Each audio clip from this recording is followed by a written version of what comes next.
దేవుని నామానికి వందనాలు. డాక్టర్ థెరెసా పాల్ గారు రాసిన శాశ్వత సత్యము పుస్తకము నుండి మీరు వింటూ ఉన్నారు. ఒక స్త్రీ స్వస్థపడుట. ఒక స్త్రీ 12 ఏళ్ల నుండి రక్తస్రావంతో బాధపడుచు తన స్వస్థత కొరకు నిత్యము డాక్టర్ల చుట్టూ తిరుగుతూ ఉంది. దొంగతనమును, హత్యను, నాశనమును చేయుటకు వచ్చును గాని మరి దేనికి నీ రాడు. అలాగే సాతాను దొంగిలించడానికి, నాశనం చేయడానికి, హత్య చేయడానికి వస్తాడు. అదే కరోనా సమయంలో జరిగింది. సాతాను ఎంతో మందిని చంపగలిగింది. అయితే యేసు సమృద్ధిగా జీవమును ఇచ్చుటకు వచ్చానని చెబుతూ ఉన్నాడు. ఈ స్త్రీ తన సంతోషాన్ని పోగొట్టుకుంది. సాతాను తన కుటుంబాన్ని, సంతోషాన్ని, సమాధానాన్ని, డబ్బును దొంగిలించడమే కాక ఆమెను చంపాలనుకుంది.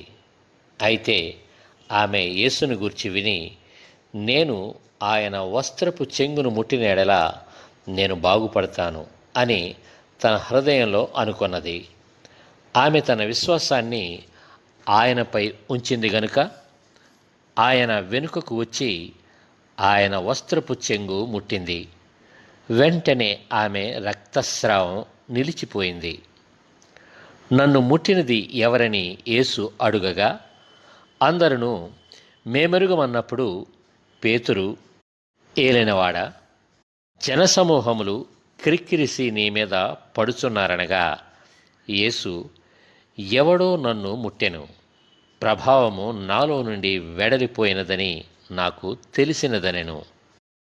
తాను మరుగై ఉండలేదని ఆ స్త్రీ చూచి వణకుచూ వచ్చి ఆయన ఎదుట సాగిలపడి తాను ఎందు నిమిత్తము ఆయనను ముట్టెనో, వెంటనే తాను ఎలాగూ స్వస్థపడెనో ఆ సంగతి ప్రజలందరి ఎదుట తెలియజెప్పెను.